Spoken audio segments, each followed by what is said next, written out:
right, guys, welcome back. This is Of Stone and Clay, episode 139. Today we have a terrific guest. Thank you. Yeah, we have Anica Huddleston, a junior high graduate. Right? Yeah, Anica is someone I just met about 7 minutes ago, but I'm really excited to talk to you. Anica has a really interesting, beautiful story. Gone through some stuff that, we were talking about this before the episode starts, but everybody has, it seems, once you get to know them, an insane story, right? And it's crazy how, like, I've never met somebody that has struggled with, you have basically extreme eczema, right? But you meet people that are struggling with other things and other extreme chronic illnesses or trials, and Different boat, same ocean. Yeah. Everyone's freaking wet. Yeah. We're all drenched. Yeah. But yeah, it's cool to talk to someone that has a unique struggle, because sometimes, like, whatever pain you're going through, you're like, oh wow, like the way they fought through that, or the way they accepted that, or felt hope through that really inspired me. So thank you so much for coming on. Yeah, thanks for having me. Yeah, it means a lot. Of course. And you're not nervous or anything, are you? Not at all. Okay. I was born for this. You're really? Okay. That's really good to know. No, if I have to step out and throw up really quick, that's just part of growing up. Mm-hmm. Yeah, I wouldn't worry about that. Any nausea will come and go. Well, yeah, tell me a little bit about when this started. I didn't even know. I guess I'm sure I've seen people with extreme eczema before, but probably didn't know what it was. I think we try to hide when it gets pretty extreme. Yeah, it's like hard to go outside. Right. It started really in November of 2023. Okay, was so when pretty darn recent. Mm-hmm. Yeah. It took me very by surprise, and everybody I knew very by surprise. I was always very, very healthy. Yeah. I lived a very full life. I never struggled with, I honestly never even really got a common cold, never got a flu, didn't get COVID. My roommates had COVID. I never got it. Yeah. So it came out of nowhere. And it really started to settle in, in like that winter. And then by February of 24, I was having to quit my job. Like I couldn't handle any stress at all, because I was just in such extreme discomfort at all times. And I was starting to not sleep by that point. And so, really November, and then all of 2024. And it was the tail end of 2024 that got, I don't even have words for it. Just like something that's really difficult to comprehend or conceptualize unless you see it or experience it yourself. And then it was recently that I moved back to Utah from Southern California, and that's when I like turned a corner, and things have really quickly, almost as surprisingly as it came on, it's gone away. Oh wow. And that's not to say I don't still deal with it, because I absolutely do. Yeah. And I'm still learning a lot of things about my body and how to kind of seal the deal on health. But I can live again, and I didn't know that was going to happen. Yeah. Really. So. Yeah. So I was reading a little bit about eczema, and it's tough. It's one of those medical things where it's like, could be caused by this, and this. Yeah. And so you're like, okay, well, essentially enter a bubble and you'll be fine. Right. So it's like, it can be caused or obviously exacerbated by like stress, allergies, dryness. There's, I think, maybe some genetic components. Do doctors kind of have a theory for you specifically what caused it or what triggered it? I mean, I honestly feel that eczema is very misunderstood and mislabeled as an autoimmune disorder. Okay. And I think most people out there would take arms with me on that stance. But I reject the idea that the body's systems inherently have errors. I think that symptoms that are happening to you are a sign of something that could absolutely be functioning totally normally if given the chance. I don't think that we have, there are diseases that I do think are genetic, and many people's systems do have internal errors, but this term that doctors slap onto anything they don't really understand, I think is very limiting. Yeah. And so for me, my understanding of eczema has shifted drastically. In the beginning, I went to Western medicine doctors left and right, and I was told, you have an autoimmune disorder, you need to get on this, you need to get on that. There was a time when I was injecting myself in my legs every 2 weeks with these like massive Just syringes. force needles. Yeah. And it was like the ingredients, or the substance inside rather, was so thick that you had to push it in very, very slowly. It was like brutal. Yeah. And so I tried all of that and it didn't really work. And at the end of the day, I just started to learn about what was happening internally. I think for me, the biggest cause of my eczema was stored trauma. And people would say that to me here and there. I would meet people that believe in more holistic approaches, and they would say, like, have you addressed your trauma or your nervous system? Okay. Yeah, that's exactly how I felt. Yeah. I was like, go away. Like, please just leave me alone. Yeah.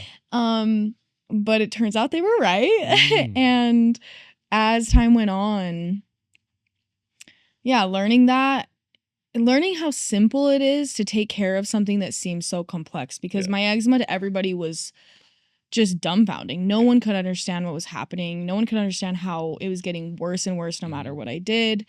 And it resulted in so many other difficult things, like I developed really severe OCD. And there's OCD and then there's self-harm OCD. And for me, having eczema, you want to scratch it because it's the only time you get relief. And so that developed into a self-harm OCD that just became, I don't have words for how gnarly that is.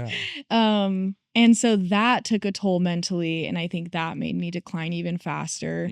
And it took a long time for me to accept that if I didn't address my nervous system, if I didn't address my emotions, if I didn't address the beliefs I had around shame in particular, that nothing was going to change. Right. And I got to a point where I accepted maybe this won't change, and I'll have to learn how to be okay living a life with this condition. And it was very intimidating, but it was actually at that time that I started to see progress because I wasn't resisting myself so much anymore. And so, I don't remember your initial question at this point, but who cares? Yeah. My initial questions mean nothing.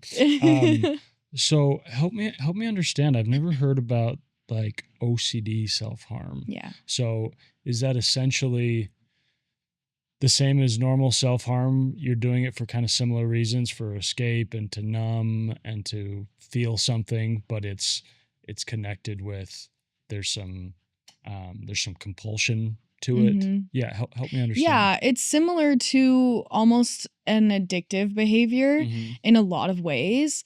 I think a difference is that I don't know that this is true across the board, but for me, I had no sleep under my belt for approximately 6 to 9 months. Yeah. And I'm talking like maybe 30 minutes every 24 hours and sometimes 0 minutes over like 48 or 72 hours. Just because your skin is crawling?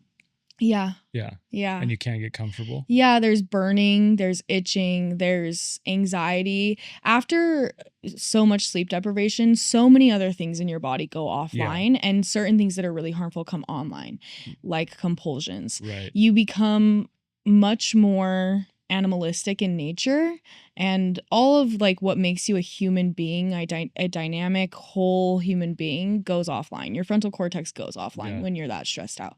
You're very much in the animal part of your brain. And so OCD, obsessive compulsive disorder, you can think about it as combining addiction with something that you essentially have no control over. Right. And that I say a little hesitantly because there's always this belief that we want to have, I think, as humans, that it's mind over matter, that you can control anything if you really try. Yeah. And I don't know that I necessarily disagree, but in certain circumstances, that's truly nearly impossible. Right. And for me, it was like nearly impossible. Yeah. Well, if that was true, like everyone that was severely addicted to drugs would stop. Yeah. Because they would know, oh, I'm going to die soon. let me do some mind over matter stuff real quick. Yeah.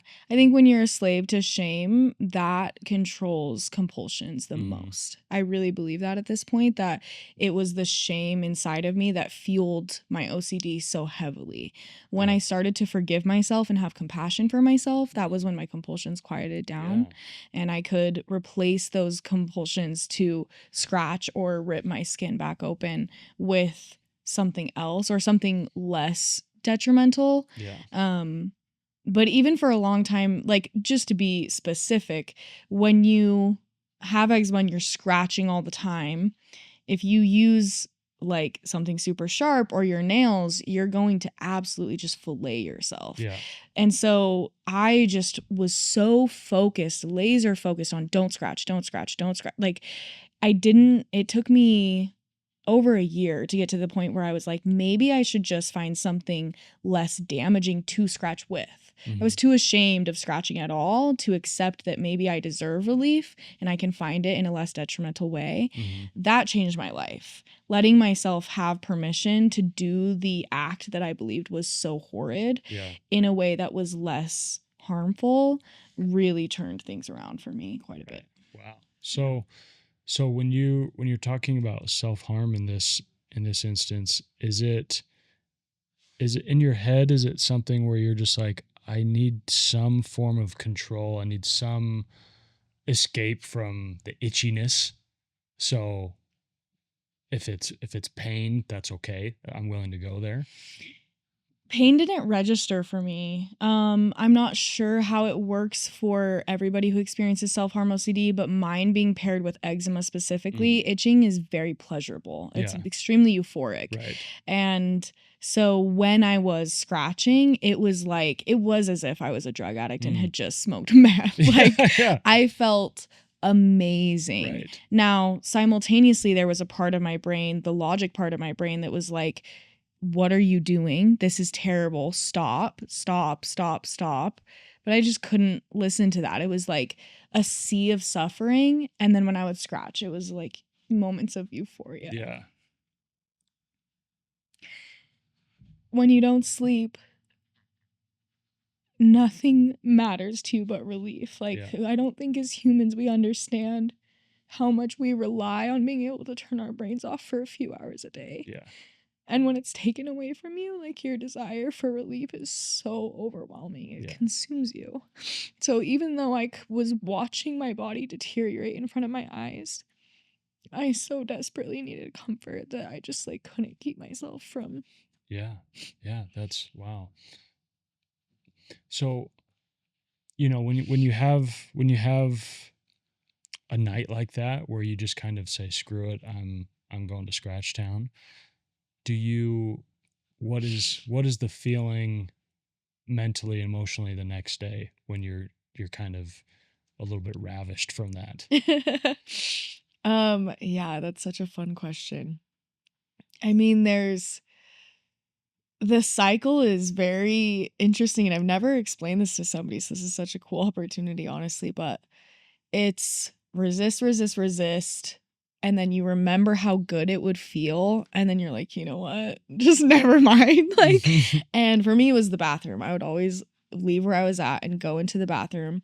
And this isn't to say that it was always a conscious decision. I would say for most of the time I struggled with this disorder or condition, it was 90% of the time it was wherever I was at and just compulsory and whatever. But in the night when I would be trying to sleep and then I couldn't, and I would do what you just said, decide I'm going to go do the thing, I would go to the bathroom and then, basically shred myself. And then it's hard to stop because you know that once you stop, that's when the pain does kick in. Right, and the relief is gone. Yeah. And there's a lot of cleanup that has to happen. It's very gory, at least for me in the height of it. It was very gory. And so I would clean myself up. Sometimes I would either wipe myself off with rags and things like that and sprays, or I would get in the shower. The shower is brutal. When you have eczema and you've really ripped it open and you get into water, like I would be screaming. Well, I mean, think about how uncomfortable a hot shower is when you're like really sunburned. Yeah. You know? Yeah. Yeah, think about that, but like times 10. It was brutal. Anybody in the same house as me would hear like it was like a horror movie. It was a little ridiculous. Oh, Anica's showering. Yeah. Or dying. Yeah. We were not sure which one. Or someone stabbing her repeatedly. But yeah, so then you clean up, and I think at that point you're just exhausted. And so then I would go to sleep, and it would be sometimes this is kind of hard to explain. I don't know if anyone will really be able to empathize with this, but sometimes I would go through the cycle just because I knew that once I was done, I'd be so exhausted I would be able to sleep. Oh, okay. So I would go through that entire process knowing I would be in immense amounts of pain, but I would be exhausted and I could sleep. Yeah. So sometimes I would do that. And then, you wake up the next morning and you can't lift your arms, you know, like you can't straighten your arms. Like there were months where my arm was like at an angle constantly because I'd be splitting skin open if I straightened it. And I would wake up, I would usually have to peel whatever was on me off of me, rip open things, and just try to get through another day with that shame. But as I began to heal mentally and have compassion for myself and started to find ways to relieve myself that weren't so damaging, that got less and less and less intense. And then it got to a point where I met a woman named Andy, and she absolutely changed my life. Like, because I'd never met anyone who dealt with self-harm OCD like I did. Yeah. And she has. And she told me, until you can do that to yourself and not feel a shred of shame, you will continue to do it. It's just a shame cycle. Yeah. And we're such emotional creatures. I totally believe that. And so shame it's going to perpetuate anything you dislike about yourself. If you're ashamed of that aspect of yourself that you dislike, good luck getting rid of it. Yeah. My mom told me this a while ago. She said, you can't get softer by resisting being hard. And I find that to be so true. And so for me, I took Andy's advice and I tried to practice not feeling bad about what I was doing, believing or thinking to myself, yes, this is not who I ultimately want to be, but I do deserve relief. Right. And this is a really hard situation, and I don't know that anyone could do any better. Yeah. So me judging myself for where I'm at is not helping. And it was miraculous. Like over the span of a few weeks, it just started to change. I started to see my skin heal so much more. I could stop so much sooner. And I don't know, it just became easier to be gentle with myself, even though a lot of the discomfort coming from the condition was still there. I just didn't feel like I had to respond so intensely. So how do you do that? I feel like so many people struggle with shame and self-hatred and just this negative nagging voice in their brain. How do you just decide, sort of like we're talking about this mind over matter, to just say, okay, I'm going to stop feeling shame for this thing that feels so shameful? Am I allowed to talk about psilocybin? Sure, talk about whatever you want. So for me, Selflove was a concept until I did a journey in late May with Andy, actually. And psilocybin, for me, the main thing I took away from that was during that journey, I felt compassion for myself as a being, almost in a removed sense. It was almost like I was able to step outside of myself, outside of the identity I'd always known and had a home in, and look at it from an outside perspective. And I think that people can conceptualize that, but actually being able to feel that objectiveness toward yourself, I do think is very difficult from just a mental standpoint on your own.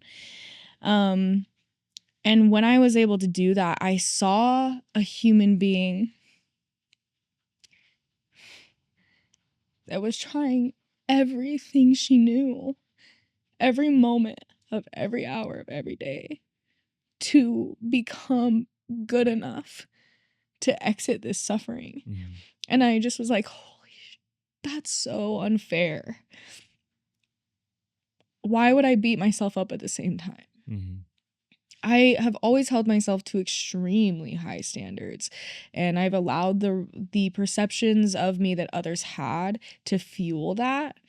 And during the time that I was sick, there were people close to me that made it very difficult for me to see myself in a compassionate way. Their responses to me initially, and to their defense, they didn't understand it either. This crazy thing is happening. You're watching somebody choose to, like, from your point of view, someone's choosing to harm themselves, and you just think, I mean, I can't even tell you, Taylor, how many times someone has said to me, just don't scratch. Oh. Yeah. Like, and I would scratch them. Did you ever reach out and scratch somebody else? I should have, honestly. I should be like, feel this. You're like, do you feel how nice that feels? Like, I got my 10,000 hours. That's crazy. I'm a pro. Yeah. Yeah. And so, but people aren't trying to be harsh, and the ignorance is not intentional, but they just don't understand it. And for me at that time, I couldn't recognize that. I couldn't recognize they just don't understand. I took that idea on, like, yeah, just don't scratch. What's wrong? What is wrong with me? Right. And so I just couldn't have compassion for myself. I thought if someone else was in my shoes, they'd just be able to not scratch and they would be fine. Yeah. And yeah, people with mosquito bites are very totally normal humans. They don't fixate at all. Like, right. Yeah, like think how I'm trying to, you know what? I had the worst itchies I've ever had in my life. Or do you call them scratchies? I'm going to start, but I've never called them either. Okay, fair enough. I had scabies one time. Oh. And I didn't know what it was for like 3 days. I'm just like going crazy, and there was only like a little like on my fingers there's some redness, but so I finally went to a doctor and I'm like, yo, I got the itchies. And they like did some tests and they're like, yeah, it's scabies, but it looks like you're allergic to scabies. But they like gave me some cream and antibiotics and I was like, good. Yeah. But yeah, for like 3 days I was going crazy. Yeah. And luckily the nature of it didn't really rip my skin open. So there wasn't the itching wasn't a super negative effect, but yeah, I could barely sleep. I could like, and I'm sure it wasn't even as bad because if I could distract myself, I was fine. But the moment I like was undistracted, I was like, wait a second. Yeah. Yeah. But I'm just like, if someone told me, oh yeah, you have to have scabies for the next month or whatever, I would have been like, okay, I guess I'll just go sit in a hot tub or just go like run as fast as I can for the next month so I don't have to think about it. Yeah. So yeah, the idea of somebody saying like, did you ever just think about not scratching? Yeah. Like that's crazy. Yeah. It's very interesting. I mean, the approaches that people think that they would take when they're outside of a situation versus the approaches they end up taking inside of them, like they don't match up at all. Right. I think it's human nature to not be able to understand something until we've walked through it ourselves. Empathy is very real. You can feel for what a person is feeling, but we all have a unique blueprint, and the way that we experience individual situations is very unique to ourselves. Yeah. So, yeah. Have you ever met somebody else with a very similar condition? No. And it's interesting because I was talking to my older sister last night and she's like, I wish I could be there because you always downplay it. And truly it was the gnarliest thing. Like I've never even on TV seen something worse than that. And I was like, it's hard for me to accept how gnarly it was. I think when you're starting to come out of something, you just like, let's leave that in the past. Yeah.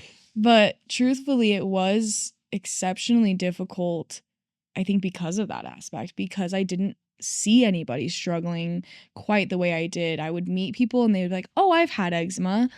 Yeah. And then they would start to talk about, like, it was so rough. I like smelled bad all the time and like I never looked put together. And I'm just sitting there like, if that is the thing you remember about it, Mhm. we have very different Yeah. experiences. Like, Yeah. I have laid in a bed with wounds on such massive areas of my legs that people were saying I needed to go to the ER immediately. Right. And I couldn't get up and walk. If I tried to get up and go to the bathroom, it was too excruciating. So there were even days where, like, this is so, but there were days where I would only get up to, like, the extent where I could stand up enough to, like, pee in a cup and then get back into bed. Like, it was just too brutal. Yeah. And that's not a normal characteristic of Right. the eczema that most people know and love. Yeah. And love. Yeah. Yeah.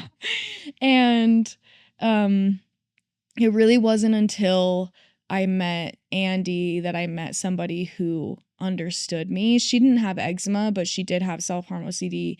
And I just never before her had ever felt like someone could comprehend the suffering and the vortex that I would just like be sucked into no matter how hard I tried. Yeah, it was almost like an addiction pattern. Yeah. Yeah. Yeah. How lonely was that period where obviously you're in excruciating pain and you're suffering, but also you're feeling like, who can I relate to with this? Yeah. How lonely was that?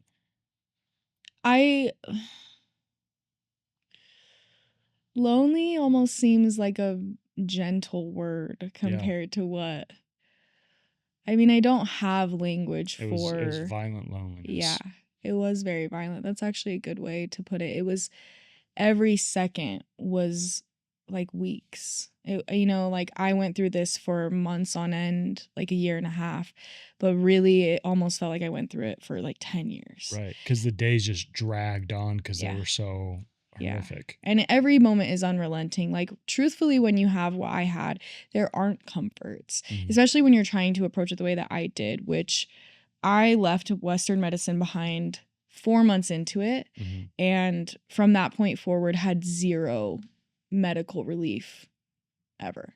It wasn't until I think maybe 4 to 5 months ago, I did start to take sleeping meds. They worked for a few nights and then that was it. Yeah. But other than that, I just raw dogged it so hard. Right. And you can't like bathe. If you bathe, there's severe side effects to that. You can't shower very often, and if you do, it can't be hot. Are you just hitting the sponge? What are you doing? I mean, honestly, like the majority of my skin needed to be I don't think debrided is the right term. Like it needed to be, I would use like really big towels and or like hand towels, I guess. And I would like soak them in hot water and I would lay them on my skin and like pull out like the pus and like all the crazy stuff. Yeah. And then I would sometimes bandage it and then just leave it. So like very large areas of my body were bandaged for a really long time. And then you just clean, like it's European showering. Like you just clean the parts that have to be cleaned and everything else. I mean, the reason that I have short hair is because during the height of one of my infections, when I did have huge infections on my legs, showering was not a thing at all. Yeah. And my hair was up in a bun for 2 or 3 weeks and I didn't even notice it at the time. I had bigger fish to fry, but I developed an infection on my scalp and ultimately it grew out of control and I had to like cut off all of my hair in order to have my scalp heal. So yeah, you just like, you don't really get clean, very clean. And it's like, you're probably like, okay, big deal. Right? Yeah. Like you said, like I've got much bigger fish to fry. I mean, you do feel, especially I think, I'm not a man, so I actually can't say this. I don't know how much a man going through the same thing would feel less than because his physical appearance was taken so away from him.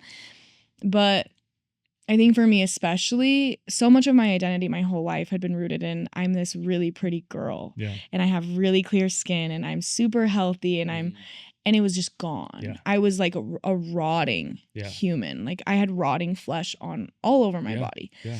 Hard to feel pretty. Yeah, it's not the easiest thing. And thankfully I had a partner at the time who, bless his heart, didn't ever treat me differently. Always told me I looked beautiful.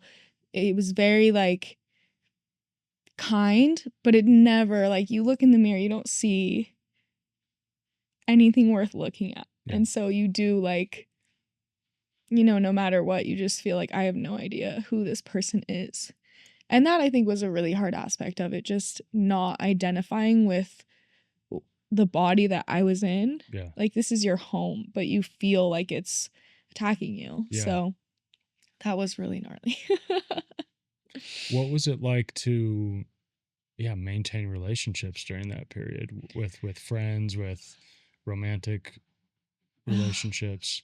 I think it kind of relates to your earlier question of how lonely was that. It's even though there's people who care for you immensely and are trying so hard to show up, you are so far away from any sort of normal human experience that you really just like cannot connect. Yeah. And your needs are so profound and so overwhelming and overbearing for people that no matter how hard somebody tries, they reach compassion fatigue very quickly. And I became very isolated. I mean, I voluntarily moved away from my family and my friends to Southern California again to be in a environment that I thought would be easier on my skin. And that ended up being super isolating because I moved there just with my partner at the time. Right. And very quickly he lost the ability to handle what was happening at all. And so I spent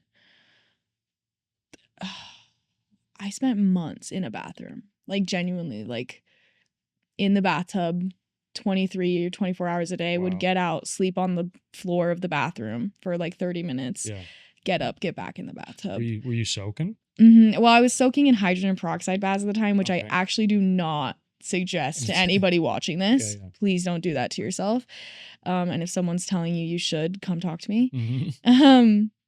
But I was advised at the time to take hydrogen peroxide baths. And so I would be bathing like in that 24/7. And that had its own really gnarly impacts on my body.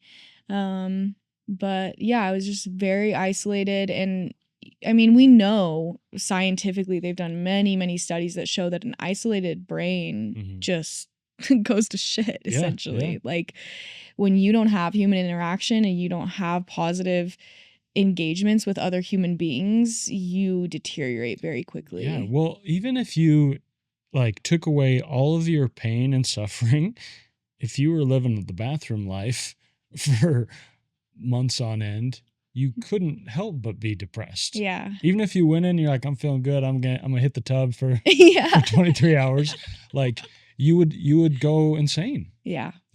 So yeah, what was that emotional crucible for you to just be so alone and so just stuck in your head?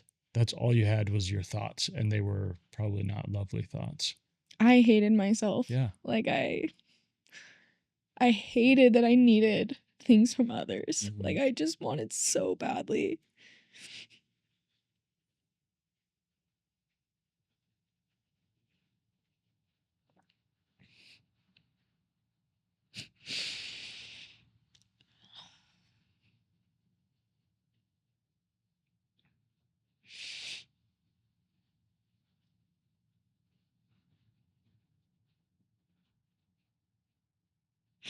I wanted so badly to be able to hold people and help people smile and just be seen for who I was and not.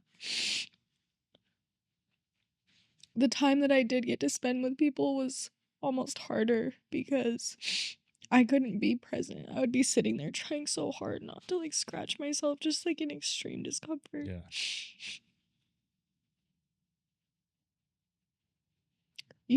You're watching everybody around you have this normal experience that you can't even remember. Like, it got to a point where I couldn't even remember being healthy. And I really didn't know if that was ever going to happen for me again. And I don't know, it's like, it's heartbreaking. It's a very unique kind of heartbreak. Yeah, I saw this video the other night. Somebody was asking a girl to like explain her depression, and she's like, depression is when you can't remember how it felt to feel good. Yeah. And you can't remember like what joy is anymore, you know?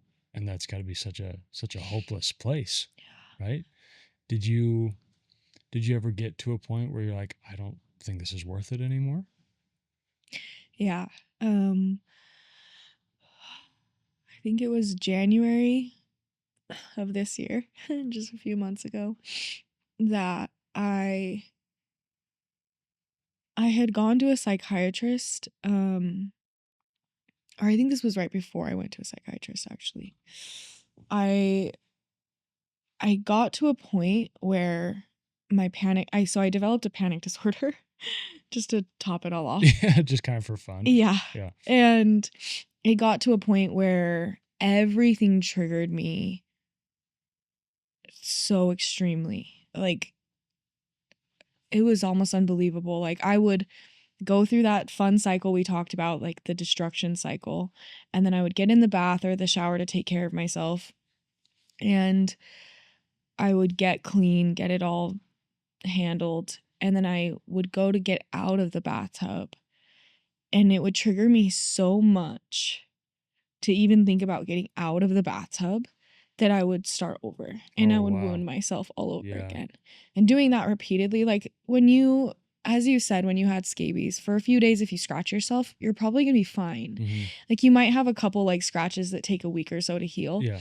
But when you repeatedly, I mean, imagine a wild animal mauls you and then a few hours later does it again. Yeah. And then the next day does it again. Like, your body, you lose your top layer of skin. Mm-hmm. And you just become a disaster. Yeah. And even getting out of the bath and considering how much work I was going to have to do just to get to a place where I could get dressed or lay down or anything. And that's not relieving. Yeah. Like, I have said this many times throughout the experience. Like, I just want to lay down. Like, I just want to be able to sit down. Mm-hmm. We are humans that need relief. Like, we need to take a seat sometimes or take a nap. Like, and not being able to do that, there was no relief in sitting down. Mm-hmm. There was no relief in laying down. And so even conceptualizing while standing in that bathtub the next hour of work I was going to have to do, or 2 or 3 or 4 hours, I just couldn't handle it. It would trigger me so hard, and I would panic and I would go right back into that cycle. And yeah, I would just start all over. What was your question? My question was a little dark. Yes. Okay. I remember now. So at the height of that, there were 2 weeks that I actually don't remember. And my sister was there during those weeks, and she just said I was almost catatonic. Like, I was just in such a constant state of panic that I was so heavily dissociated. And it was during that I really got to a place where I just was like, it wasn't, I don't think, about hopelessness for me anymore. It was about the fact that death felt like a very sweet, kind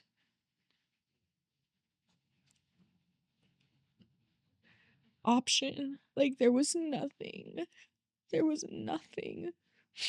for a year that had given me any sense of peace until I said, I think I'm gonna go do death with dignity, where they'll euthanize you, ethical euthanasia. And I had so much relief and so much peace. And I really did start to plan for that. And I started to talk to my family and the people close to me about that, my decision. And I had made my mind up. Mm-hmm. And I'm sure everyone fought you on it. Maybe not everyone, but I mean, a lot of people were like, I don't think that's right. You're going to get through this. You're going to get through this. But my sister had seen firsthand. People don't understand. They weren't there. And my sister, who had seen it, she was like, I can't really say that I discourage you from this because I've never seen this kind of suffering. Yeah. So yeah, I thought about it. Yeah. I read this book where this guy was talking about suicide, and he said, people like can really conceptualize and understand why you would jump out of a burning building, right? And it's not because you want to fall to your death, it's because that's way better than burning alive, right? And so I think sometimes people think that like wanting to end your own life is a cowardly exit, right? Or that it's that you can't handle life. But I think often when people actually get to that point, it's because, like you said, death feels like an actual warm embrace. Like it feels like an actual end to the suffering. And it feels like that's your only option. Like it's interesting, kind of what you said. It's almost like hopelessness doesn't even describe it. It's like you're way past hopelessness. Hopelessness was a few miles back. And this is just, well, this is my only option now. Yeah. Yeah. So how did you turn around? I had a friend, I had told my friends, hey, like I'm gonna be here for about another month. If you'd like to see me, Then now, I'm going to now's the Canada. time. Yeah, Switzerland Okay. was my plan. Um, and a friend came, and she was so sweet. She brought this book, and she filled it with photos and notes from people that loved me. And she just kind of like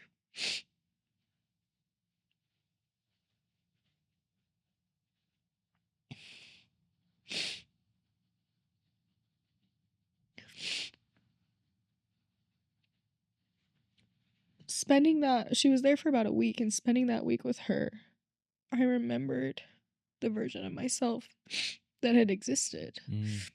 And I could feel her again with me. And she said, please come back to Utah. Like, don't give up yet. Come back to Utah, where I'll be able to be with you a lot more. And just try. And I think that during that week, like, I got a taste again of the person that I adore that lives inside of me. Mm-hmm. And I love her. And I was like, oh my God, there you are. Like, I want to be with you again. And so I just decided, like, okay, I'm gonna try. Mm-hmm. You sort of rediscovered joy. I think I rediscovered companionship. Yeah.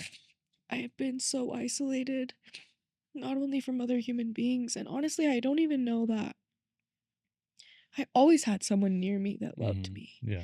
But I left myself. Yeah. Somewhere along that way, I like checked out. And so in that moment, or those moments during that week where I felt myself there again, I was like, whoa, I'm not alone. Like, she's here, I'm here. Yeah.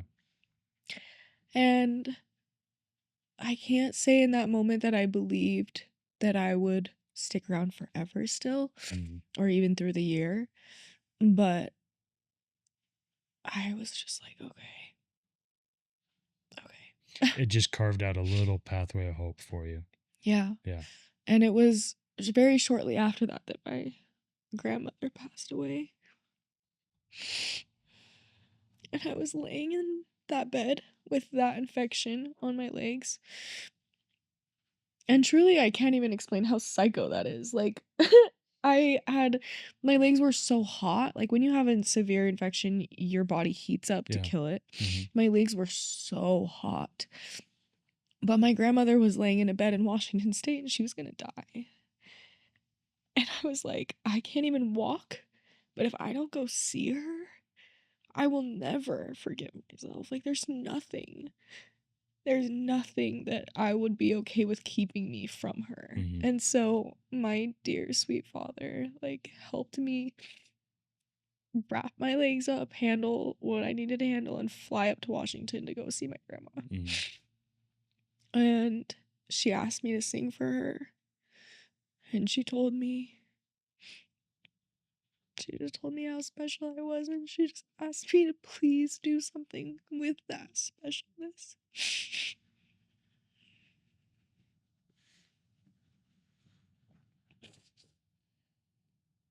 I really think that a part of her spirit, a few days after I left, she passed.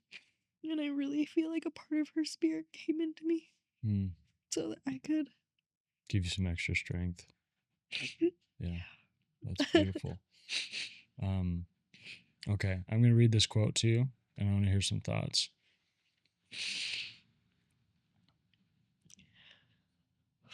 You must have some allergies. You know what's funny is I don't even have hay fever. Eczema is so characterized by an allergic reaction to everything, and I don't have hay fever. Gosh, that's so stupid. I like sneeze once a year. Sneeze once a year, that's good. And it's usually after this is so weird, but I'll like cough really hard. Like I'll choke on something and cough super hard, and it makes me sneeze. It's like a whole production. That's great. That's great. It's probably some of your favorite moments. Okay, this is a quote by Fyodor Dostoevsky. And it's impressive that you can say that so casually. Run it back one more time. Fyodor Dostoevsky. Okay. Freaking Russians. But I love this quote, and I was thinking about it when you were talking about sort of rediscovering joy and compassion and sort of, you know, just kind of coming out of the tunnel a little bit and seeing some light again, right? So he said, "Though I sit alone in a pillar, I exist. I see the sun, and if I don't see the sun, I know it's there. And there's a whole life in that, in knowing the sun is there."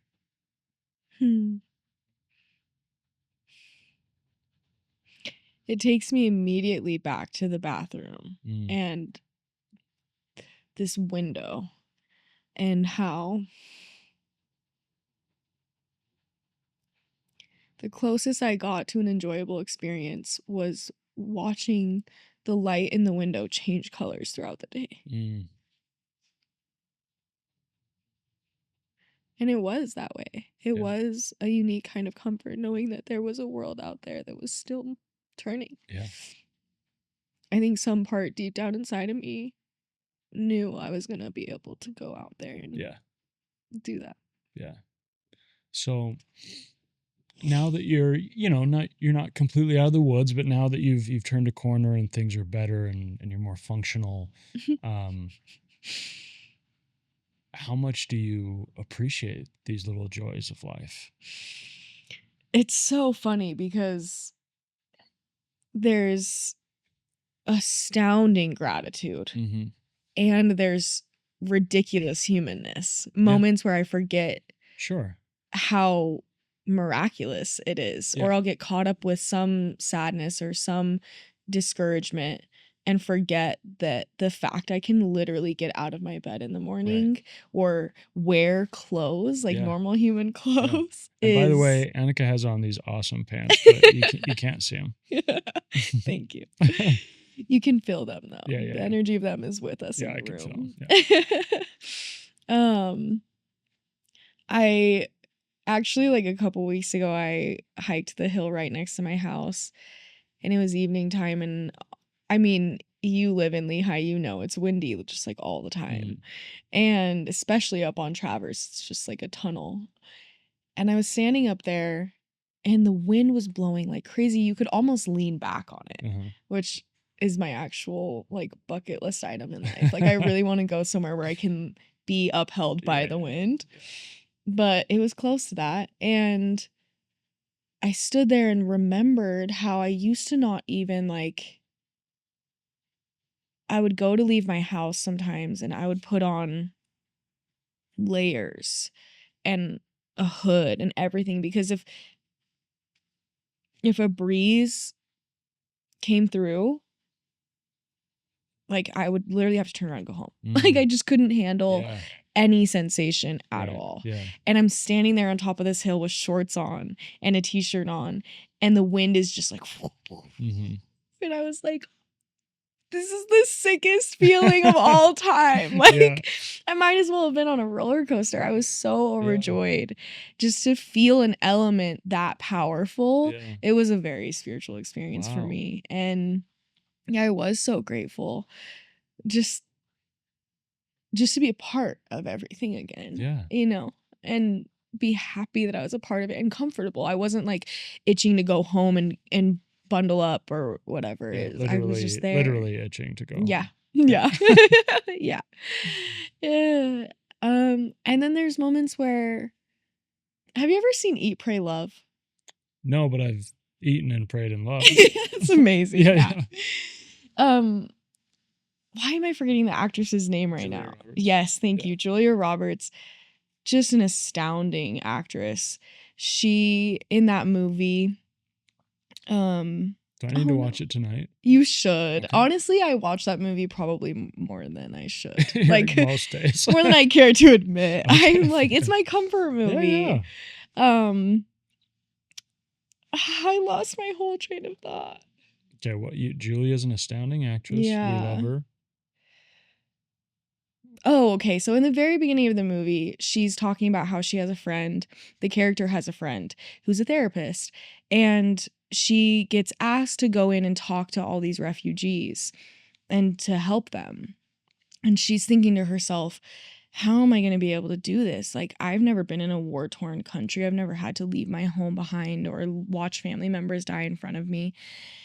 And she is just so intimidated, and she goes to work with these people, and so many of the women or the girls that she works with, they're like, oh, I had a love, and then on the way, like on the boat crossing, as they run from their country, on the boat crossing, he fell in love with my cousin, and now they're together, but he says he still loves me. Like, what do I do?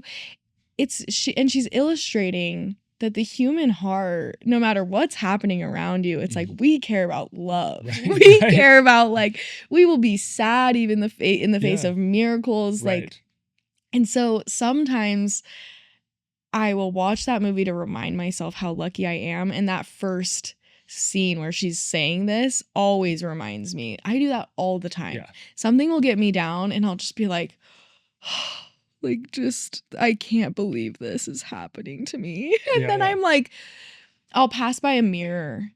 It's literally happened to me 2 days ago. Mm-hmm. I was sobbing on the floor and I collect myself. My sister had to like talk me off a ledge. I collect myself and I get up and I'm walking past this mirror and I had a tank top on.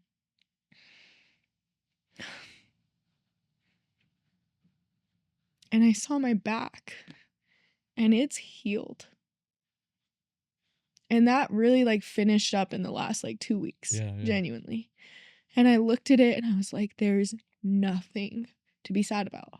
Like, I have a body that I can go run up the hill. I can go swim in a lake. I can go lay in a bed and take a nap. I can get that breeze. I can get a hit of breeze. Yeah. That's so real for me. And I just was like, oh my goodness. I've come so far. Yeah. Like, that's all I need to remember right now is I have come so far. And there's just, I mean, someone even said to me, they were like, you're just never going to struggle again. Like, you've been through the hardest thing I've ever. And I'm like, you know what? I'm going to try to keep that in mind. Like, I should never struggle again. Right. Like, but I don't know. We're just human. We are. Yeah, you still have a human heart, it turns out. I am astounded all the time, to answer your question. Yeah. I do still find myself just like, wow.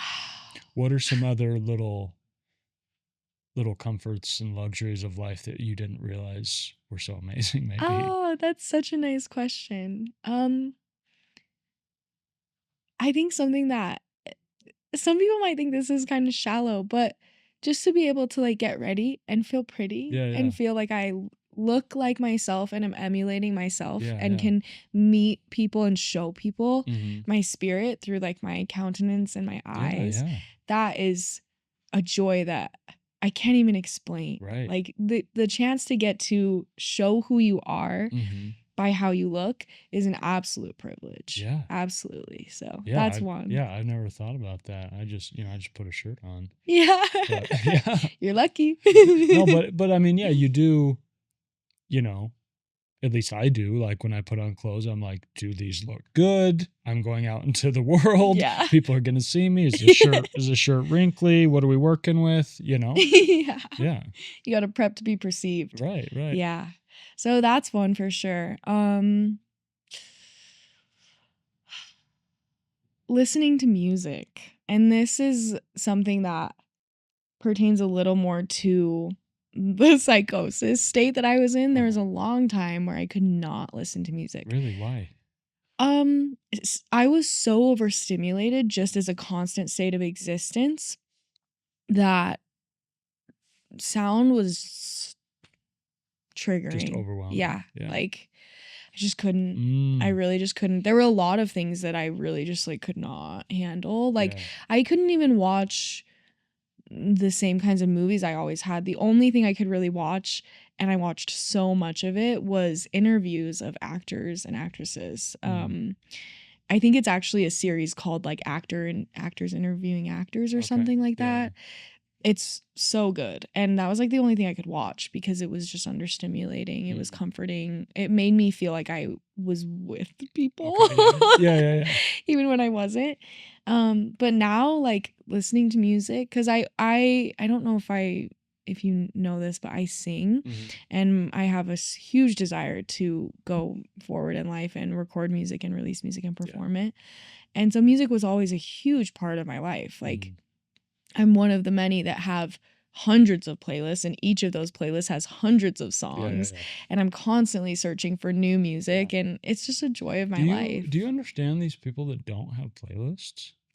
I've met a few. It's kind of scary. Are you one of them? No, okay. No, I probably have like 80 or 90 playlists. Yeah. And I probably make a new playlist every like 3 or 4 months. Yeah. Right. And so when people are like, "Oh, I just have a bunch of liked songs or something," I'm like, "What do you do?" What do you do when you feel this very particular emotion and you can't find the playlist for it? Right. I like, it's funny. I was driving over here, and who knows why I was in this mood, but I was listening to songs from middle school. Nice. Like a very specific like 2-year period of just like old jams that bring me weird comfort. Yeah. I have a summer of 2013 playlist, and that's that one for me. Yeah. No, I've met people that don't have playlists. We have nothing in common. Like I don't interact with them for very long. I don't know how we could be friends. I get the sense that everything's pretty cool for them in life. The days are pretty like even keel. Right.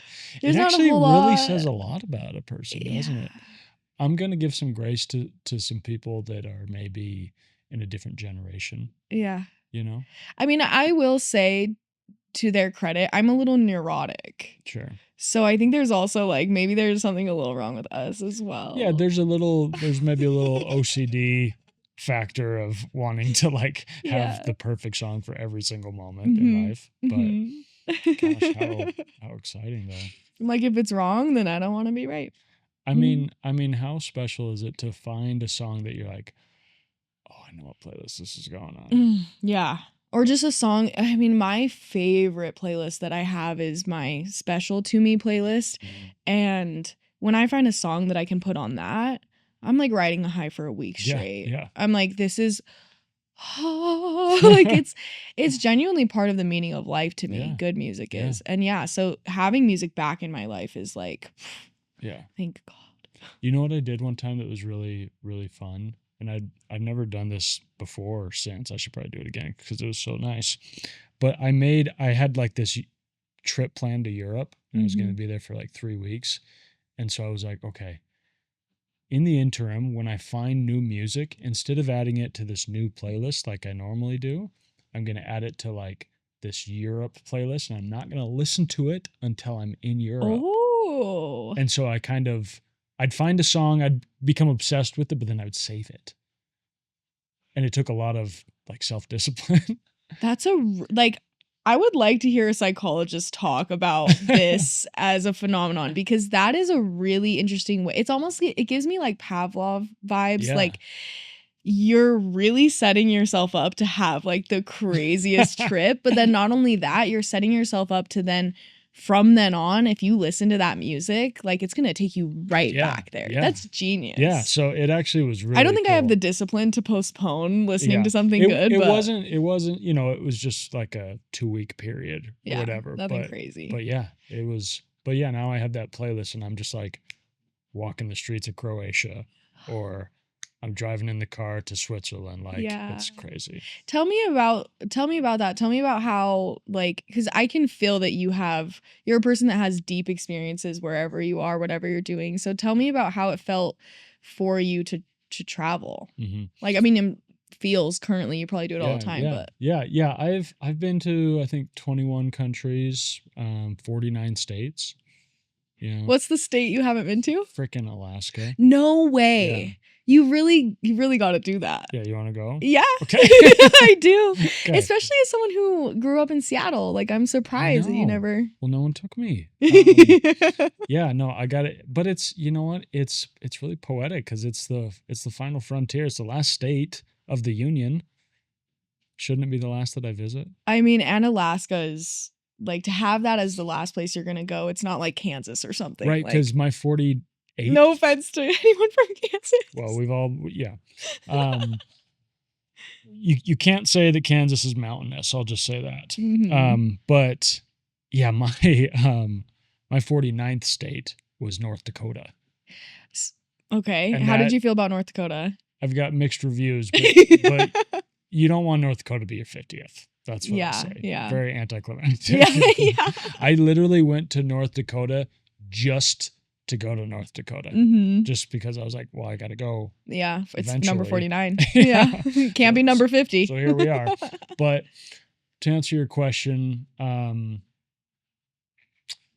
traveling is always, I think what I'm obsessed with traveling is novel experience. Yeah. Right.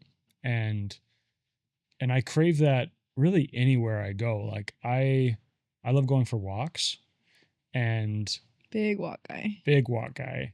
And I never take the same route. I always just wander.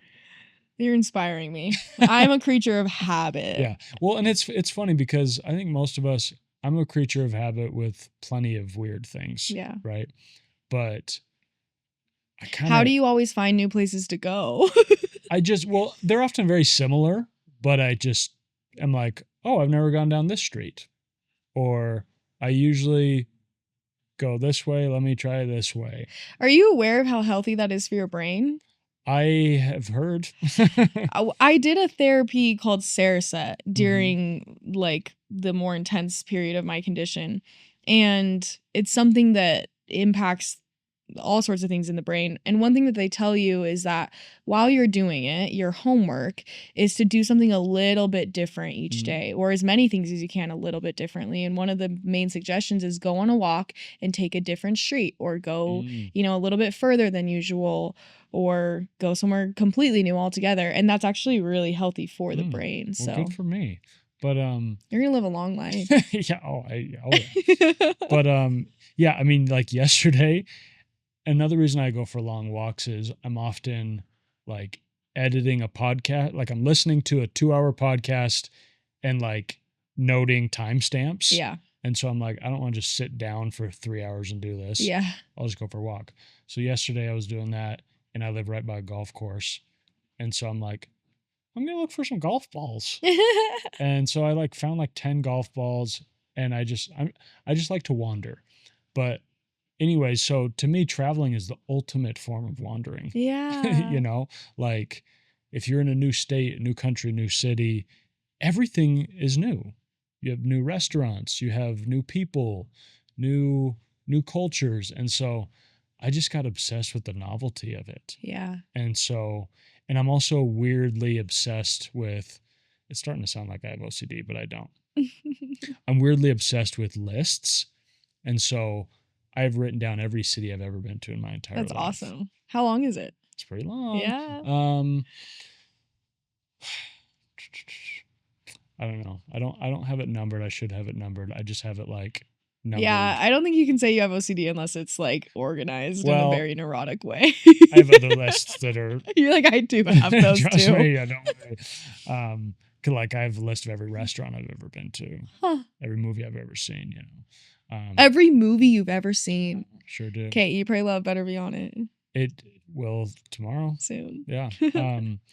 But yeah, because I'm obsessed with these lists, I love going to a place and being like, "Ooh, I get to write this city, and I've been to this city." It's almost like motivating to do even more new things. Self-fulfilling prophecy. It's kind of weird, but yeah, traveling is always I don't know, it's this enchanting thing where when you're home, you're very much in routine and you're in habit and you kind of know what's coming, right? And there's still room for whimsy and for spontaneity. Throw a new street in there sometimes. yeah. Sometimes you go east instead of west. You really feel alive. But yeah, when you're traveling, you're like, who knows what we're doing tomorrow? Yeah. We're in Greece. Yeah. And I've never been here. Yeah. And I don't even know what I'm eating. And I don't know why there's cats in the cafe. Like it's all new. So tell me about your experience of your own identity and how it shifts or doesn't shift as you travel to various places.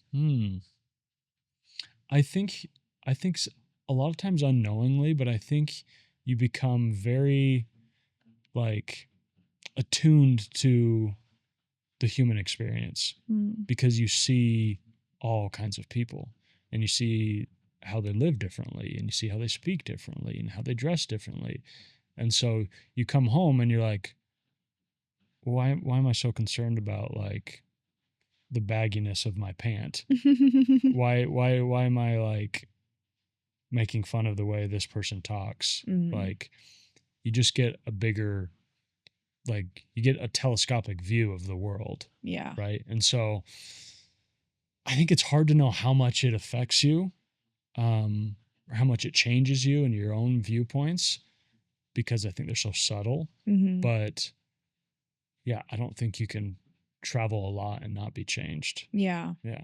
Do you think that there's a correlation between the way that when we're back at home or we're in a city where like there's not a whole lot going on, people do seem to fixate on like the little things that aren't seemingly that important when you're abroad? Do you think that has to do with like, I mean, maybe people that are in those places you're traveling to are the same way that the people are back home, but it almost feels to me that there's just so much more life happening, so much more to take in, that your concerns are just very different. Then when you're home and everything's familiar and everyone's the same, we're all kind of trying to stand out and we end up fixating on things like, are my pants like the right bagginess? You know, do you feel that way about that? Yeah. And I lived in Brazil for 2 years and I remember coming home thinking like, what are people complaining about? Yeah. Right? Like I've seen real human suffering. You can brush your teeth in the sink. Yeah, like I've seen real poverty. Yeah. Like I'm sorry you can't get the car you want. Yeah. But like most people I know back there don't have cars and never will. And so yeah, it kind of expands your paradigm of the world and yeah, I think it opens your heart a little bit. The thing that my mom says about that, I love the things that my mom says. And she just says, if you have things to complain about, I think you need to dream bigger. I think you need to reach a little further. Like, so that's great. I try to keep that in mind. Yeah. So this is a question I want to ask. Since things have gotten better for you and you've sort of escaped hell a little bit. It's probably fairly close in the rearview mirror, but how has your view of love changed?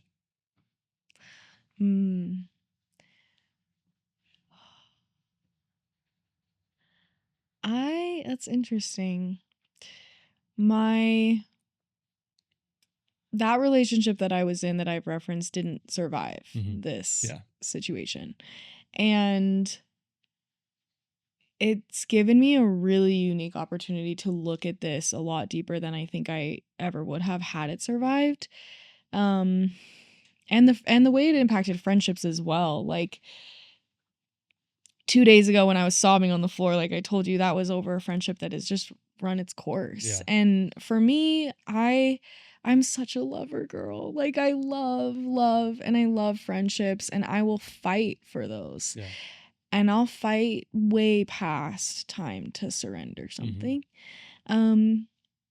And I'm learning a lot about that tendency that I have to, I think it's like there's like someone who said this before, where if you hold on too long, the thing still goes. It just goes with claw marks. Yeah. So, and I've been that way my whole life. I don't want people to go anywhere. Yeah.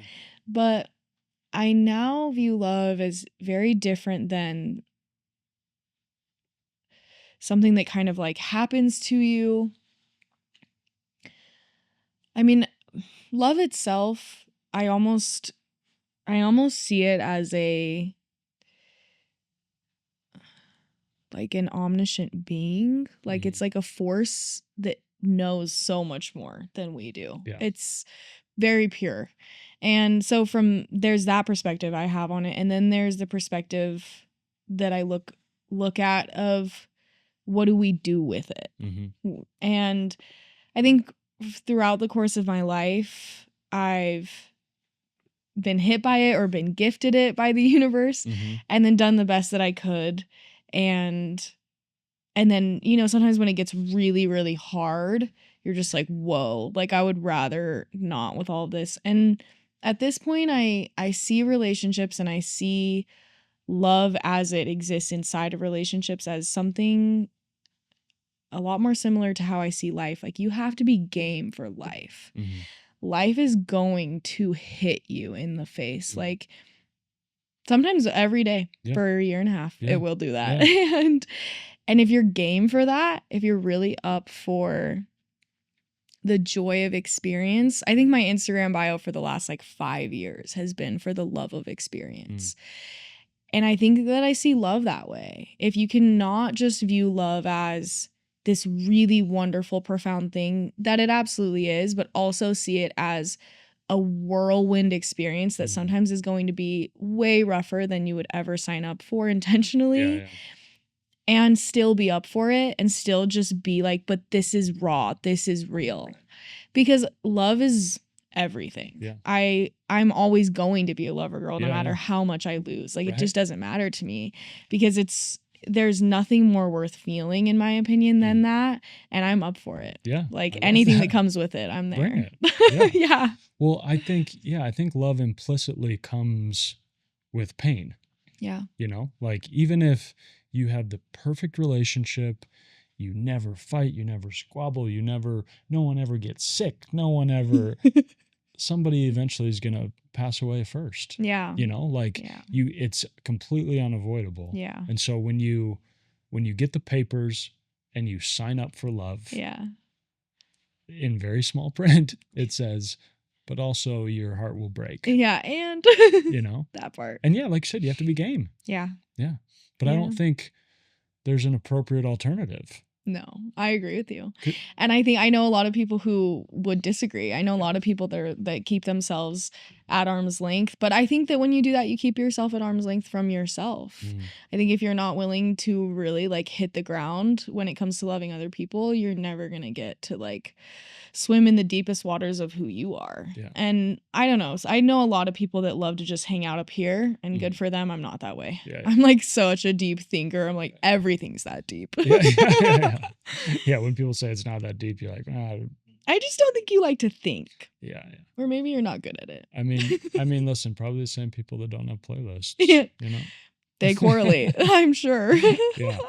I have actually evidence of that, what you just said, but you don't have to go there. Playlist. Of somebody who's like that way. Doesn't have playlists.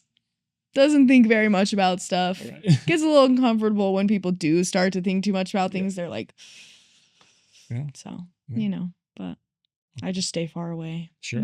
Absolutely. I'm like a ball of feelings and thoughts and let's talk about it all. Yeah, 100%.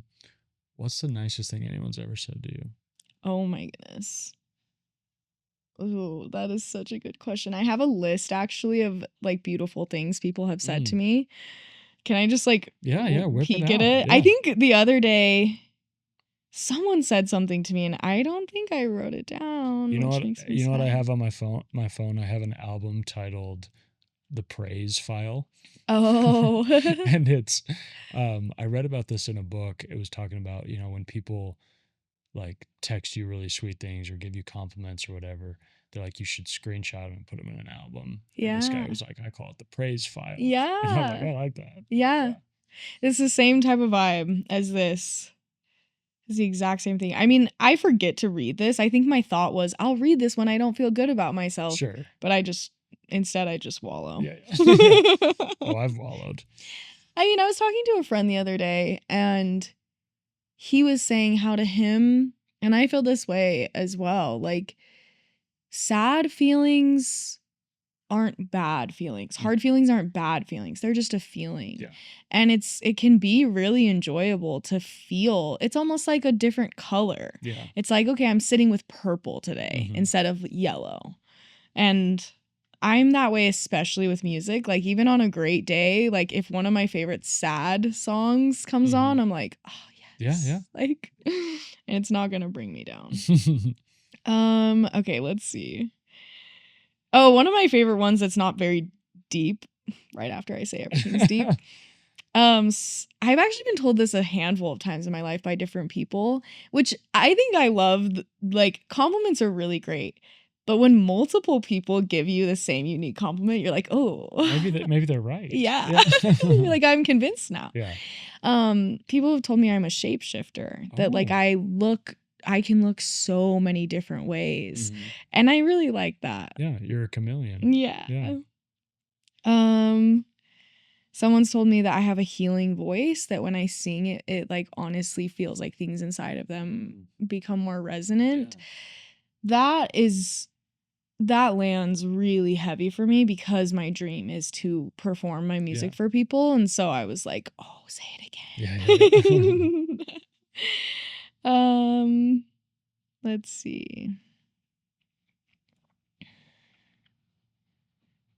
Oh, my father gave me the compliment that as he's watched me throughout my life meet different people or talk to strangers or whatever, he just said, you're so present with anybody that you're with. Yeah. And that I took as a really good compliment. I love people. Like, I can fall into another person's experience, and I love to do that. Yeah.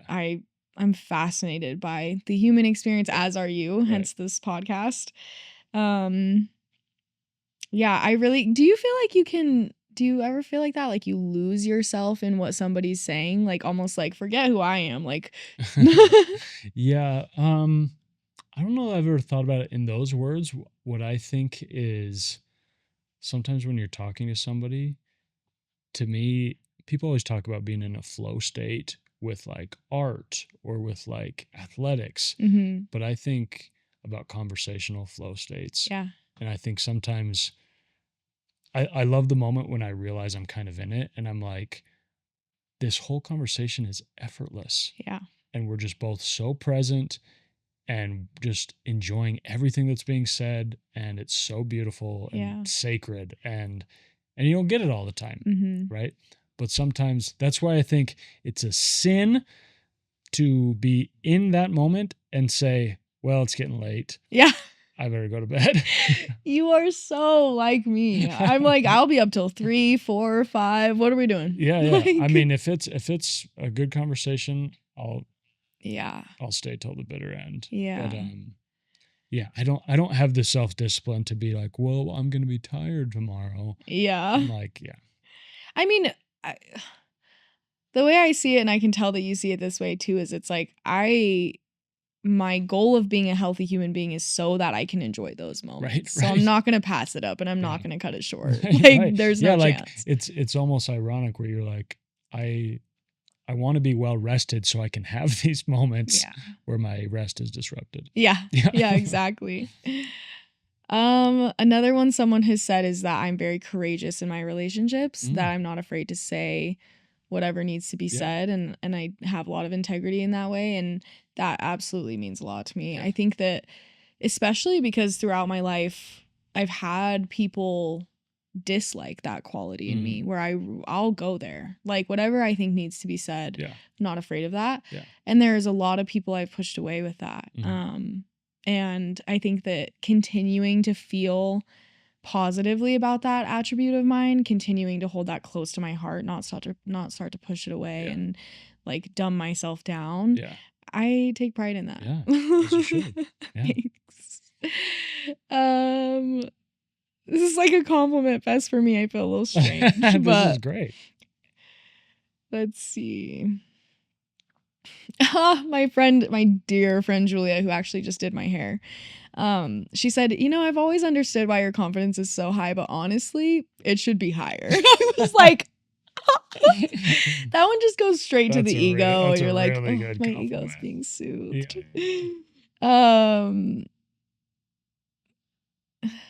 Let's see. This is such a healthy practice to put in your to save and catalog the beautiful things people say to you. Yeah, it's interesting. Like I'm a saver of things. Clearly you are as well. Mm-hmm. Like I just save everything. Anything that's ever touched me in any way, I save it. And I mean, I've had this habit since I was like a young teenager where if I'm having a good conversation, I have to record it. Like I'm like, I won't put this anywhere if you don't want me to, but I have to record this. Like me too, but I'll put it on Spotify. Yeah, you're like, well, I am gonna post it. So yeah. Human to human interaction, and there's just nothing like it. So do you just like to record on your phone? I really will. I have so many. That's awesome. Yeah. It's a lot of them I've never listened to twice, and a lot of them I've listened to hundreds of times. Wow. Like and I'm very I like, because I spend so much, I'm such a feeler and I love sad emotions so much. And so I'll prepare for those moments when I'm going to need some juice. Yeah. And so it's the conversations that I have recorded, I have conversations recorded with my dad, and I know that when he passes away, everyone in my family is going to be like, can you send me that? Can you send me that? And I'm like, you're welcome. Right. Because I love people, and I love to remember people, and I love to remember things and moments, and that's just what I'm here for, is that. And so, I record stuff all the time, and I write everything down, and I love that. Even random things about other people I like to remember. I know my friend's favorite, songs or flavors of things or colors, or I know that my friend really loves clouds, and this friend really loves to lay in grass, and just little things where I'm like, oh, that's so human. I love that, because when you start to write these things down, because you could probably make a fair argument that you could remember that your friend likes clouds, right? But when you start to write them down, you start to look for them, right? You start to look for, oh, this is a new friend. I wonder what they like. I wonder what makes them tick. I wonder what they need. Tell me some things about you that I should remember. Okay, let's see. You should remember that I love going to a gas station. Is that why he said Maverick? Yeah. Earlier. Yeah. I love going to get a treat at a gas station. Yeah. And I never know what treat I'm going to get until I'm in there. Wow. Yeah. I just go in there and just try to trust my gut, That is so brave. See, that's where the creature of habit in me comes out, where I'm the exact same thing every time. Yeah. And I have my favorites I go back to, but sometimes I'll walk out with an insane medley. Are you ever disappointed? Every once in a while, You're but kind of easy to please that way. Yeah, the other day I went in, and pretty disappointing that the person I was with didn't get a single thing, but I got a big beef jerky stick. Yeah. 2 string cheeses, a bag of Fritos, and a Red Bull. Yeah. And I was like, these are what I need right now. So you should know that it's like a gas station version of a charcuterie board. You have the chip and the cheese and the meat. Yeah. I see the vision. Right. It's white trash charcuterie. But you can find me at a gas station. Another thing you should know is that I annotate books like crazy. Really? Yeah. So I love highlighting and underlining things, but I also love. I always plan to do that and then never do. Yeah. I read with a pen. If I pick up a book, I'm picking up a pen. Do you reread with your annotations, or are they just there? Yeah. And it's really fun to see like where I was at. Yeah. And it's fun to see like, oh, that's interesting. I underlined that. Or like sometimes I'll read something and my brain will think, oh, highlight this, but I'm like, I highlighted it last time I read it. You know? That's so good. But I'll do it again. Sometimes my books will become little journals where I'll write in the margins, I'll be like, today was really hard. So and so like sent me this text and blah, blah, blah. And I'll just have these little like tiny journal entries. Huh. And so when I go back, I'm like, oh, I was reading this book, but I was also going through this at the time. And maybe that's why this resonated with me. So is it super personal, or is it something where if you were going to like lend a friend a book, you'd be like, yeah, they can see what's in it? Yeah. I mean, I don't always like have really revealing little entries in there, but I guess just the nature of who I am, I just don't care. Yeah. Like, open book. Yeah. If I lend a book to somebody and they know that this girl wrecked me in October of whatever year, so be it. Like, I'm not ashamed of getting wrecked by many women. Yeah. That's awesome. I feel like I'm kind of that way. Like people these days, like no experience apparently is unique anymore. And so I've seen this on the internet, but it's like, I would love to be like secretive and mysterious, but I cannot stop telling people everything about me. Right. Yeah. I don't know. For me, it's like, it comes back to my bio, like for the love of experience. I love that I had the experience. I'm happy to talk about it. Yeah. I want other people to novel at things with me. Like if someone were to read my journal, I know most people would be violated. I think I'd be like, so did you think I'm like poetic? Right.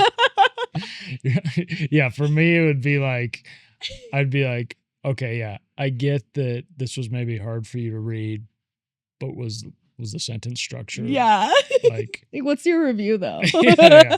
How was the imagery though? Yeah, for sure. Have you ever considered writing a book? I've written 3. Oh, yeah, excuse me. Yeah. Not doing any research. I considered it greatly. Yeah. I'm what are they about?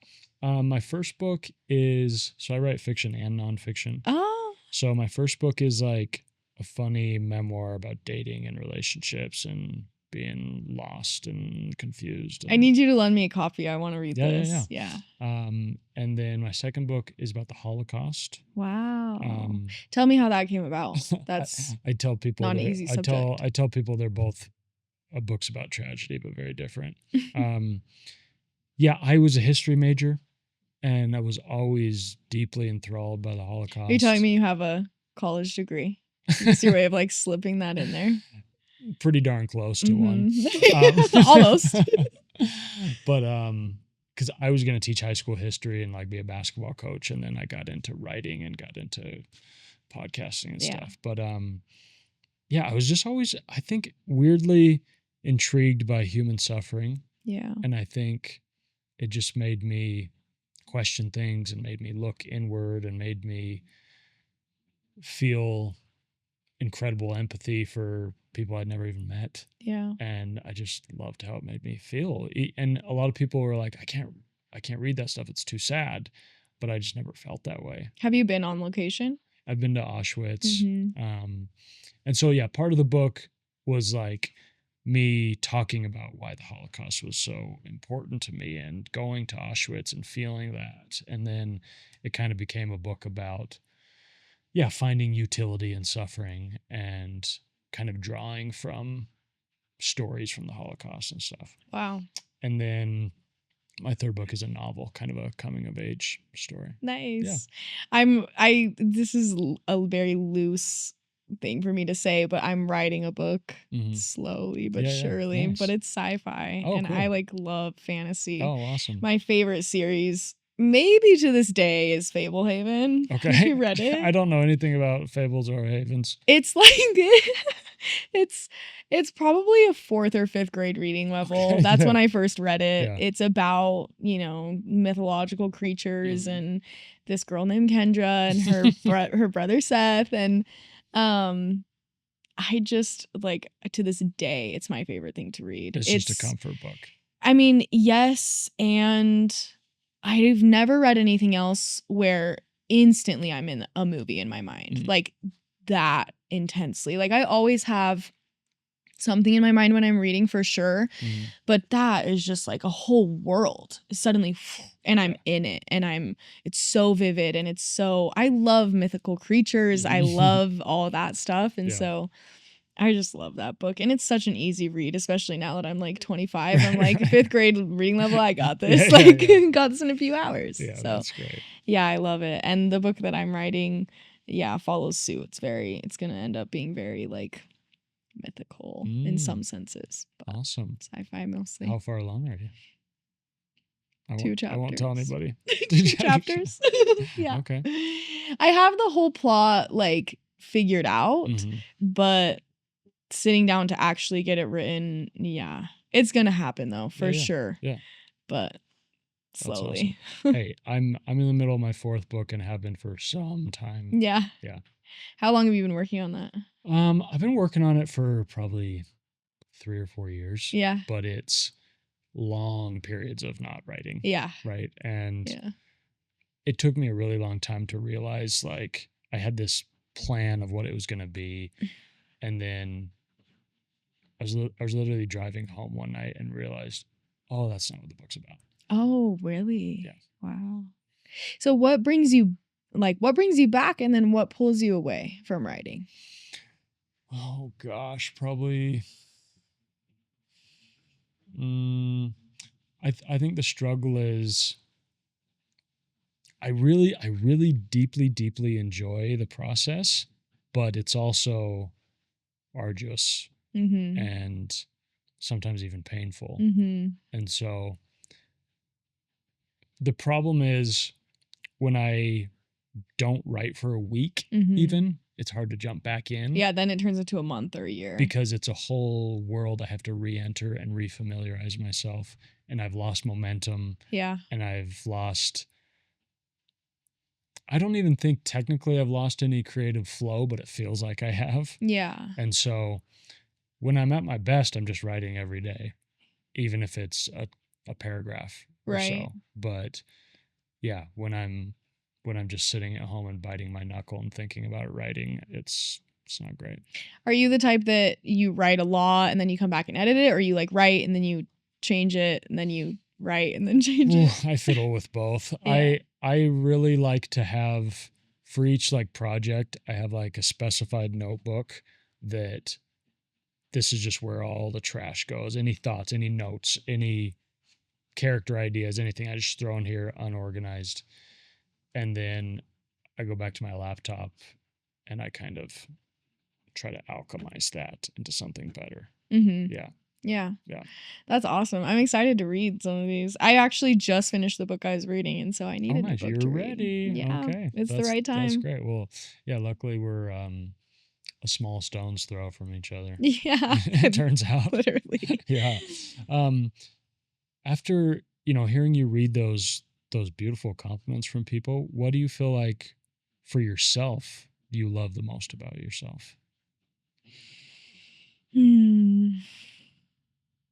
It's honestly like I have to say thank you, because it's such a pleasure to be asked that at this stage. I haven't thought about that since long before I got sick. Yeah. I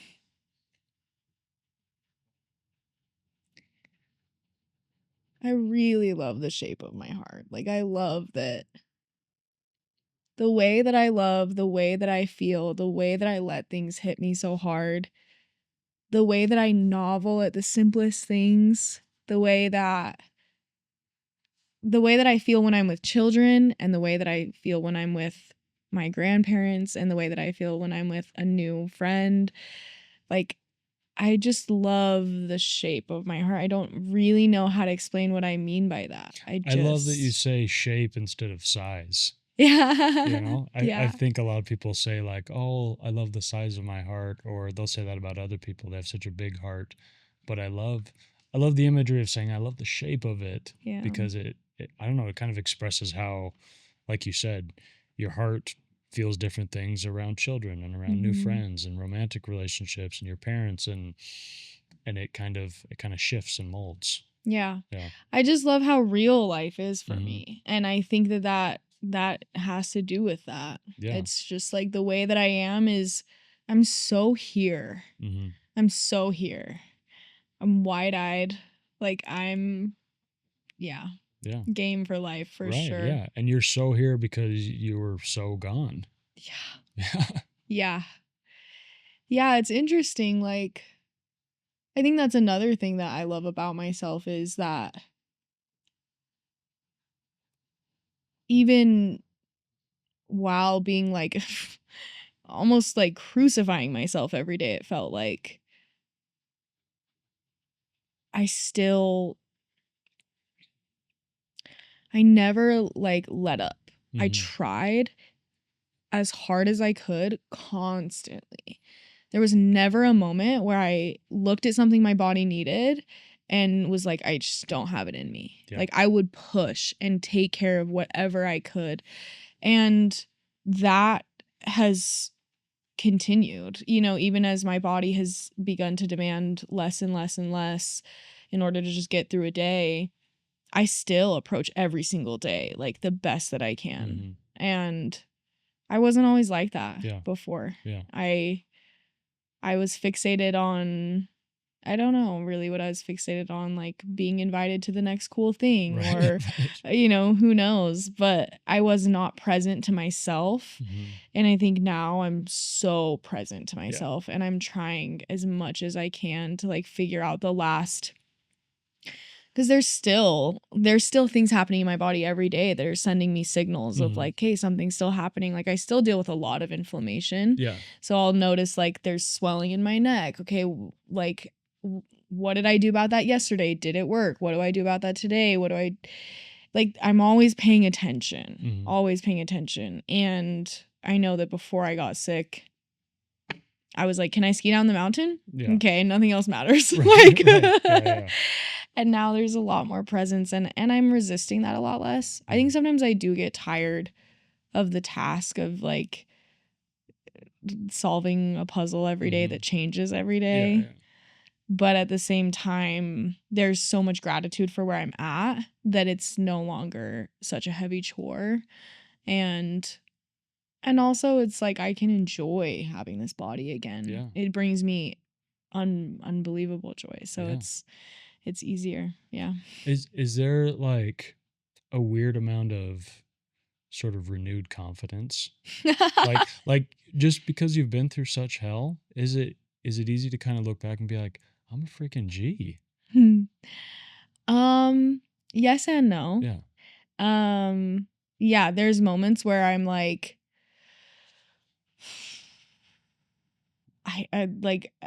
I'm almost in disbelief at myself. I'm like, how did you do that? Like, and then there's moments where I don't know, where like the human insecurities come in and I'm like, I'm not where I should be, or I'm not doing this yet, or I'm not whatever. But I'm learning to bridge that gap. I think that one of the biggest lessons that I'm taking away from the experience as a whole is that the distance between you and the identity that you deeply desire, like it really doesn't exist. And the more that you can comfortably exist in the flow back and forth between them, the more often you will experience yourself as the identity that you deeply desire. Yeah. I think the more I saw myself as so far away from where I wanted to be, the further away I got from where I wanted to be. And I'm still trying to remember that there's a version of myself that like where I am compared to where I was even 3 months ago is astonishing, truly. And I still look in the mirror, look at what I'm doing every day, and I'm like, oh, I want to be like, I want an album out now. I want to be performing now. And just remembering like I was listening to a song on the way here. I was letting Spotify pick for me and it played Nosedive by Post Malone. And it was just beautiful. It was just saying there's beauty in the nosedive. There's beauty in all of it. There's beauty in the mundane. Yeah. Because, I mean, it's a privilege to be bored. It's a privilege to be able to just like, this is so monotonous. Yeah. That's an absolute privilege. Right, yeah. And I learned that so much when I was just constantly Yeah, suffering. because there's no monotony No. in suffering. It's No. just suffering. Sharp all the time. Yeah. Like there's always something to feel. Yeah, there's some gratitude in just the dullness of life. Yeah, the fact that I can be bored, the fact that I can have monotony, and the fact that, every day is starting to look the same. Like I'm going on this hike and I hiked yesterday and, but there was a day where I could not walk out of my bedroom. Yeah. So it's just, trying to be present in all of it and strive. Yeah. What is your advice to someone that is in such a dark, lonely spot where they sort of can't even see the light outside the window?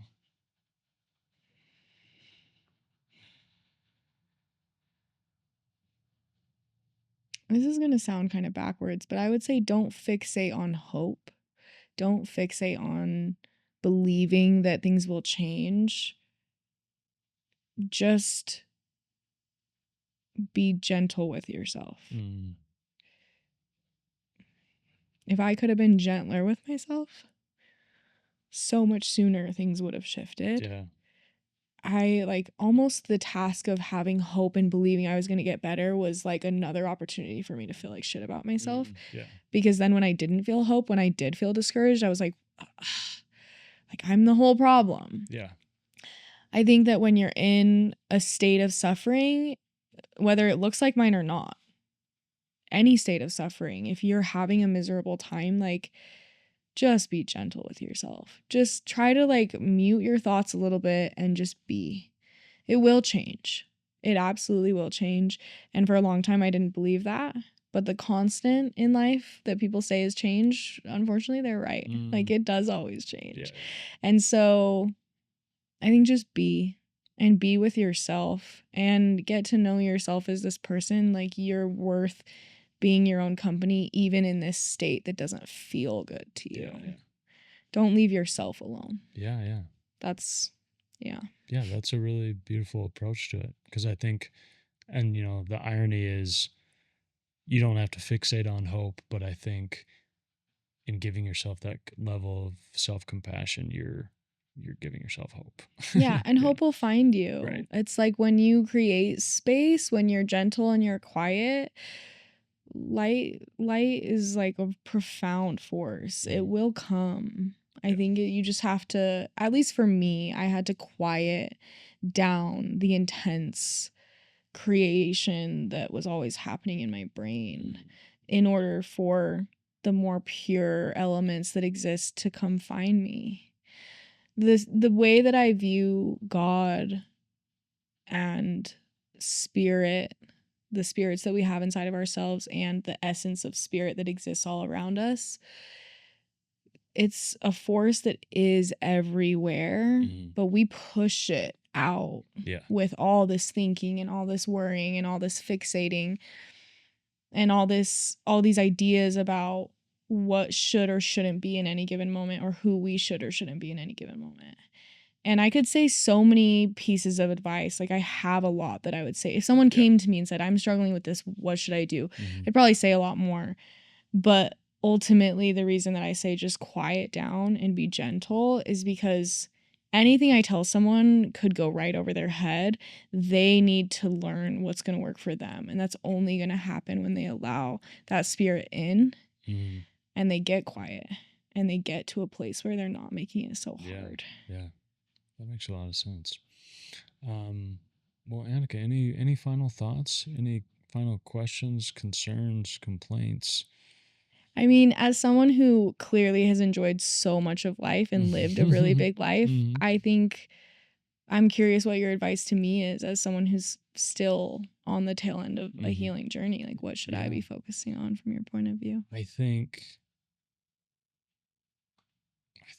you're doing everything right. Like I really do. I think, and sometimes it's good advice is someone telling you keep doing what you're doing. I think it's so hard for people to get to the spot you're in where they are really obsessed with enjoying moments, and really excited for tiny, tiny little ripples in life. To be overjoyed by some breeze is an absolute miracle. Like, it really, really is. And so I would just say double down on that. Every day that you're out and about, try to take some time and be like, okay, I'm walking to my car and it's hot and I'm tired, but man, am I grateful for this heat, and am I grateful to feel tired and Yeah. know that I can sleep tonight, and Yeah. just kind of bask in that. And I like to, sometimes when I'm with friends, I like to kind of stop the conversation and remind my friends how beautiful the moment is. And like, I'll make people stop and get out and look at a sunset, and I'll make people read, parts of a book that I loved. And so just share these little moments with people, because Yeah. for you it might seem silly, it might seem trivial, but you never know when somebody else could like really need that moment of beauty that you just Yeah. had. Yeah. I love that. Thank you. That's a good reminder for me. Yeah, don't forget, it's all a gift. Yeah. There's always something to be grateful for. Yeah. And I think, this this thought that's been kind of just ruminating in my head, and in a good rumination, is I think so much of my life I was obsessed with how much love I was receiving, and if it was the right amount, and if it came from the right people.